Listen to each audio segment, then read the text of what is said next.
décès de Sidi Diallo, président de la Fédération ivoirienne de football, continue de susciter beaucoup d'émotions.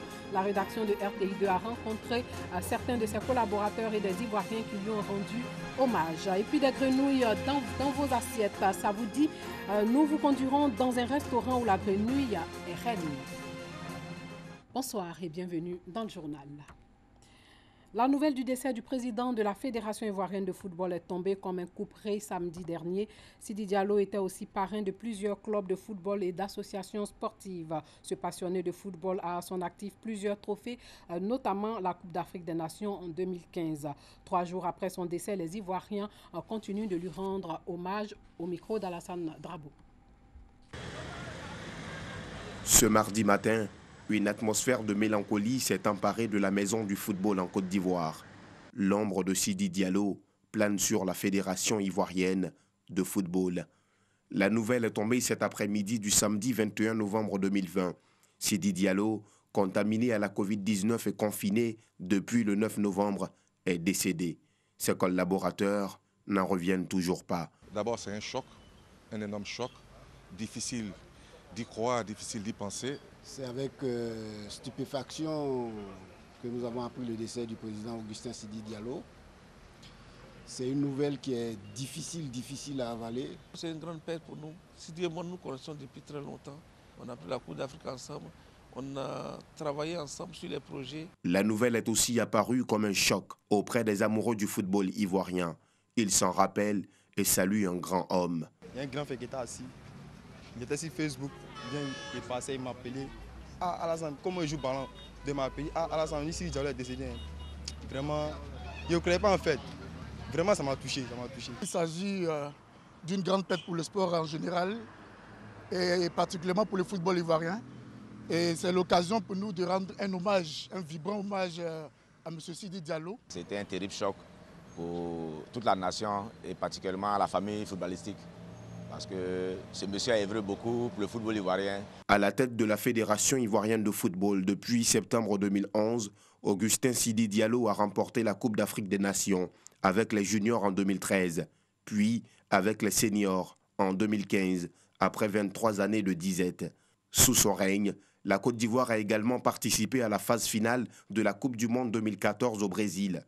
Il avait décidé de ne plus se représenter, même si les textes de la FIFA l'y autorisaient. La lutte pour sa succession avait engendré des querelles intestines au sein de la famille du football ivoirien. Ses plus proches collaborateurs en appellent au sens de la responsabilité et à l'union sacrée des acteurs du football.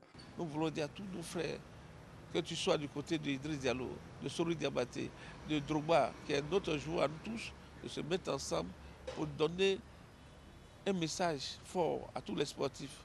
Rendre hommage à Sidi, nous mettre d'accord sur nos désaccords. Dès qu'il y a mort d'homme, on oublie les querelles. Il va sans dire que désormais, avec le départ du président Sidi, qui a été un départ brusque, quelqu'un qu'on a vu il y a quelques jours, avec lequel on a échangé, quand vous voyez la personne partir de cette façon, il vaut mieux taire tout ce qui est querelle et avancer positivement. Dans le hall de la Fédération, une photo de lui, devant laquelle se recueillent tous ceux qui entrent. Également, défilent des images de lui, entouré des footballeurs ivoiriens, en pleine séance de travail avec ses collaborateurs ou encore sur les terrains de football. De quoi soulager ses collaborateurs visiblement meurtris par cette disparition. Sidi Diallo sera inhumé ce vendredi 27 novembre 2020 dans la stricte intimité familiale à Djekanou, son village. Adieu, Sidi Diallo. Parlons migration, la migration qui fait de nombreuses victimes lors des traversées.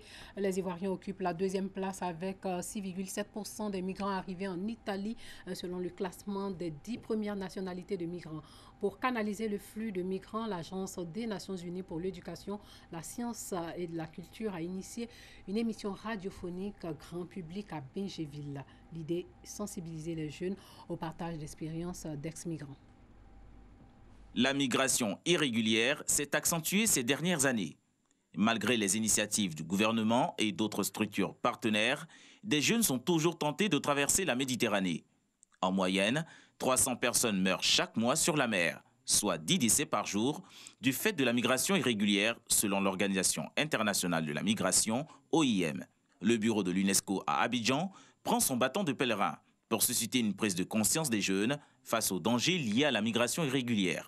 C'est à travers une émission radiophonique qu'elle entend atteindre sa cible. Donc nous nous sommes invités dans le débat, dans les questions migratoires, avec l'approche de la sensibilisation, mais surtout de l'utilisation des médias. Parce qu'on constate que les médias font une couverture, on va dire, partielle de l'événement, et tout ce que nous savons sur la migration irrégulière, la souffrance des migrants, la traversée, ce sont des choses qui nous sont racontées par des médias, on va dire, européens.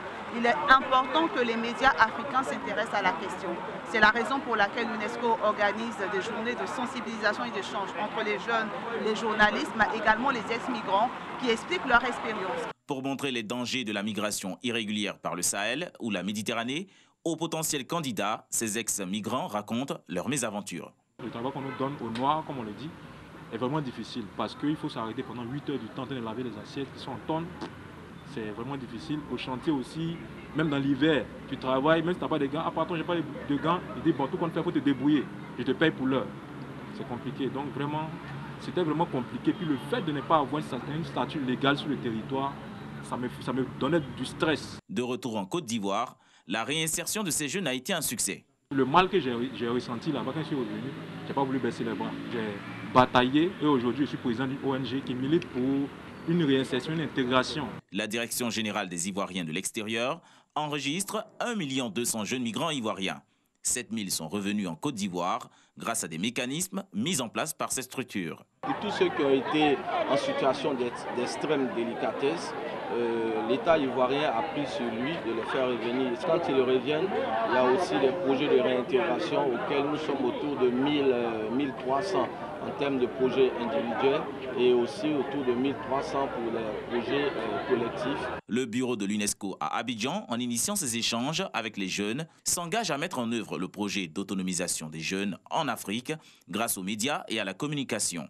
Il a pour but de lutter contre la migration irrégulière et la traite des êtres humains à travers une série d'actions, y compris des campagnes de sensibilisation et d'information sur les risques migratoires.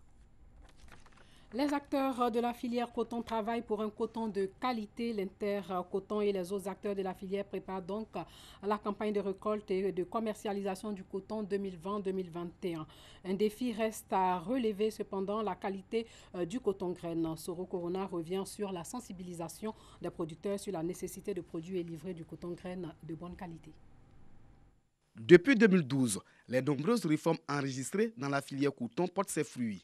La quantité du coton ivoirien connaît chaque année une progression significative. Cependant, cette croissance de la production est confrontée à un véritable problème de qualité. Cette mauvaise qualité de l'or blanc ivoirien est due au stockage de la production à l'air libre, abandonné au vent, pluie, poussière, enfants et animaux domestiques. Pour relever le défi de la qualité, Intercoton et ses partenaires sensibilisent les producteurs à chaque début de campagne de récolte et de commercialisation du coton.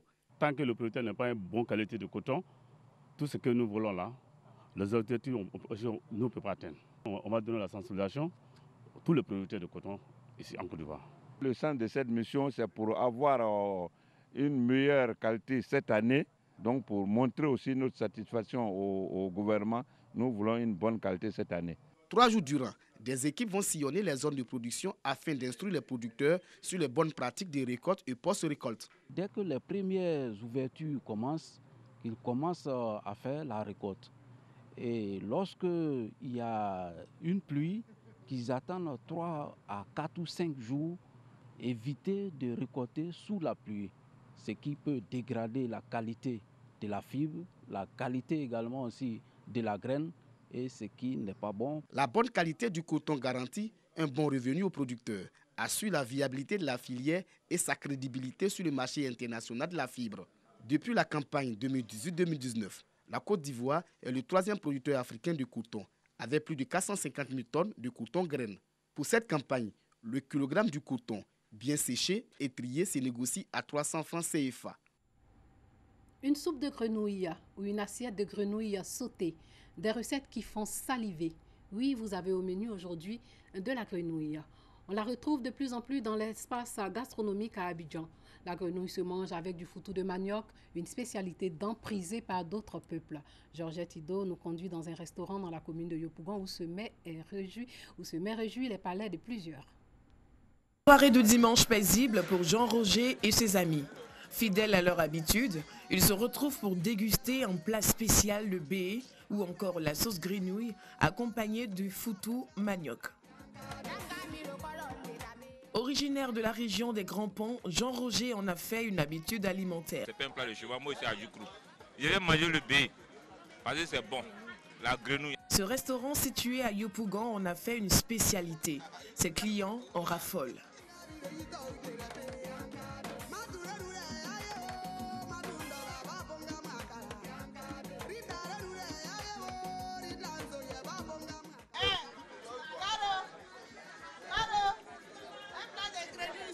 Moi, ce qu'on propose aux clients, c'est de la grenouille, de la viande, du poisson, souvent même le python, la vipère, en tout cas tout ce qui est naturel.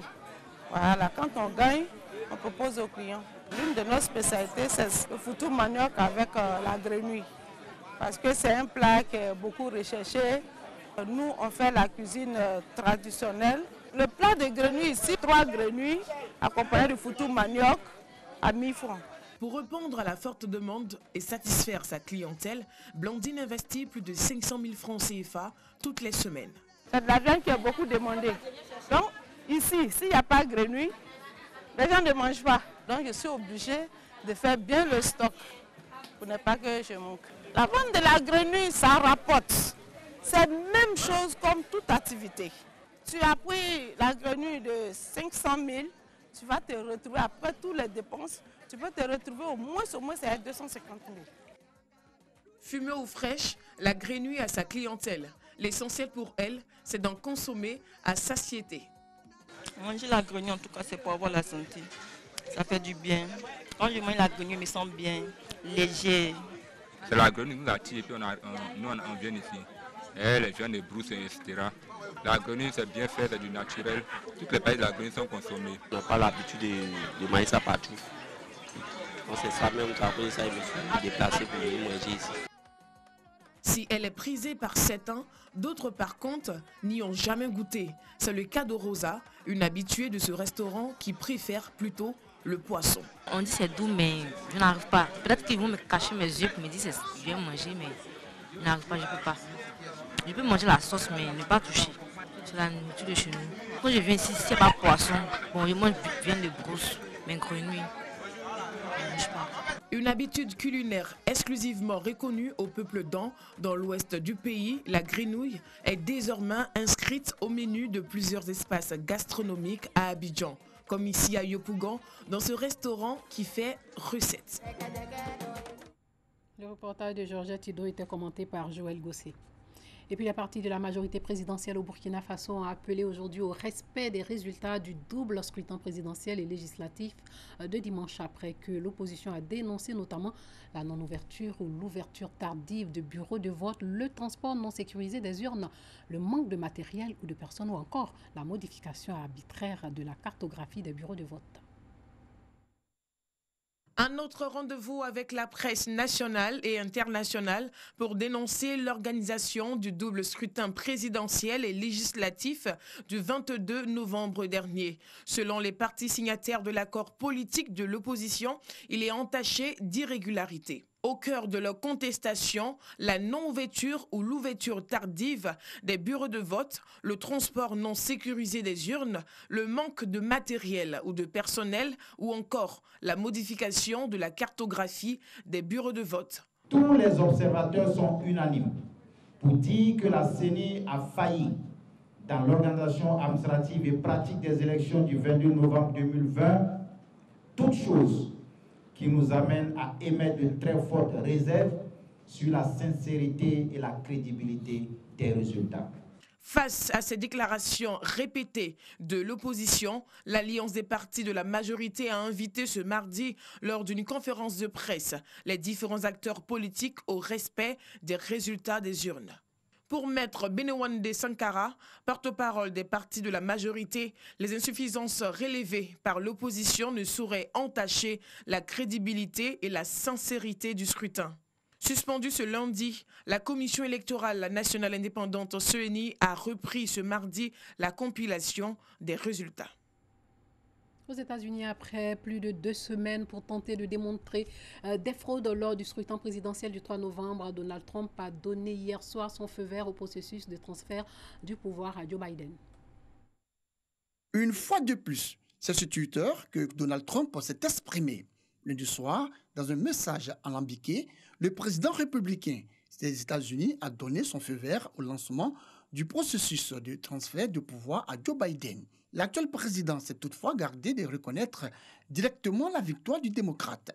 Donald Trump a promis poursuivre un juste combat alors qu'il multiplie les recours en justice sans succès pour contester les résultats du scrutin dans certains États.